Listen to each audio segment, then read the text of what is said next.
The UK-US relationship is like an iceberg. 7/8 of it is beneath the surface. Only 1/8 is the sort of political froth on the top. And it doesn't matter how bad the disagreements are. And we've had really bad disagreements in the past on the Suez crisis, Vietnam. This is nothing like as bad as that. He mentioned Churchill because it's one of the few Brits he can quickly remember, along with the former Queen. And he likes to toss out things like this to keep people destabilised and on the back foot. President Trump has lashed out at the UK and Sir Keir Starmer over the Prime Minister's initial decision not to allow the US to use its bases to launch the joint offensive with Israel at the weekend.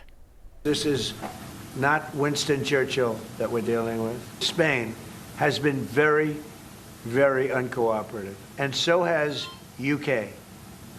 Now, the second one is shocking, but this is not the age of Churchill. I will say the UK has been very, very uncooperative. Let me introduce your Newsnight panel this evening. Gillian Tett is Provost of King's College, Cambridge, and a columnist for the Financial Times. And Sir Mark Lyall Grant served as National Security Advisor to 2 Prime Ministers and also as the UK's ambassador to the United Nations, and political editor Nick Watt. Sir Mark Lyall Grant, what do you think of this rift between the UK and the US? Well, I think it's unfortunate, but it's quite typical, I think, of the style of President Trump. We've seen quite a lot of sharp words exchanged between the two countries, even in recent months, over Greenland, over Not as sharp as the that, Chagos Island. This is sharp, but, you know, I met Donald Trump during his first term with Theresa May in the White House, and I could write an entire book about just the 3 hours we spent in the White House then. And he uses this very exotic, flowery language.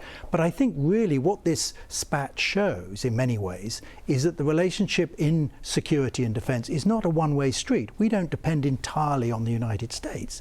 And it's a sign of the importance and the value of some of the British assets, intelligence assets, security, defence assets that we have to Donald Trump, that he's so upset when originally Keir Starmer refused him to use the base.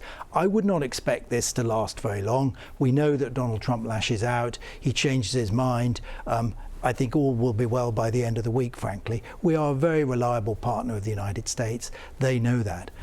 And at the end of the day, it's always worth remembering that the UK-US relationship is like an iceberg. 7/8 of it is beneath the surface. Only 1/8 is the sort of political froth on the top. And it doesn't matter how bad the disagreements are. And we've had really bad disagreements in the past on the Suez crisis, Vietnam. This is nothing like as bad as that. So this will pass, and the 7/8 of the iceberg remain intact. Do you agree? All well by the end of the week, Gillian? I agree the iceberg image is great because, in fact, there is very deep security and intelligence collaboration going on even as we speak.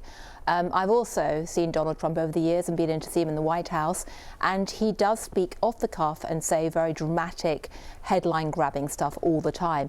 And it's worth remembering, a few months ago he said he hated Mamdani, the new mayor of New York. Now he's supposedly his best friend. He said he loved Modi, the premier in India. Then he had a huge spat with Modi. He changed on the dime all the time. So I would not react to this too strongly at all. He mentioned Churchill because it's one of the few Brits he can quickly remember, along with the former Queen.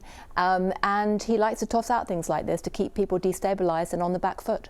And Sir Mark, if you were the current National Security Advisor, what would you be saying to Keir Starmer about this? Ignore it?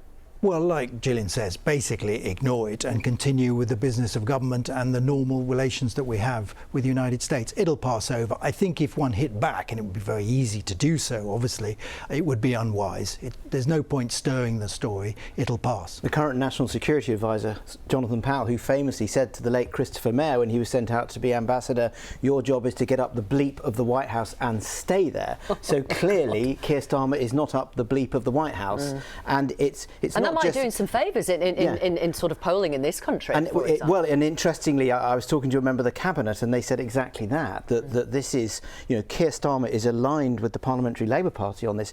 He had what was described to me as a scratchy meeting of that group last night when they were talking about the Gorton and Denton by-election. But the other half of the meeting, when they were talking about Iran, that went very well. But it's not a Love Actually moment. They're not enjoying this. He's not about to break into a tune. They're not enjoying it.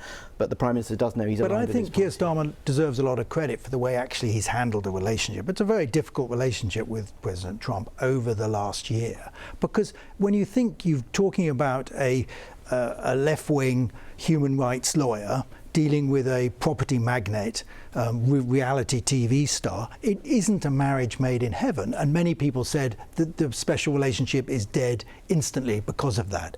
It's not. And it's shown that he's able to overcome maybe his natural instincts to get the job done for Britain. But and I think he gets credit for that. It wasn't that long ago. Last autumn, was it? The second state visit by Donald Trump? I mean, you think about the political capital and time that Keir Starmer and the monarch has invested in this. And the King is due to be there in a month's time. Absolutely, and the I'm Prince sure of Wales that'll go swimmingly, and it'll all be. The rubber's going to hit. The rubber's going to hit the road around tariffs, because the UK negotiated all kinds of special exemptions and carve-outs. Those were already under threat because President Trump has flip-flopped on tariffs after the Supreme Court struck down the original tariffs, and really we'll see whether the relationship has deteriorated or not in terms of what tariffs come out of the US in relation to the new trade framework. Okay. But this will be one of many policy disagreements over the next 3 years, and this policy disagreement only lasted 3 days, really. Okay.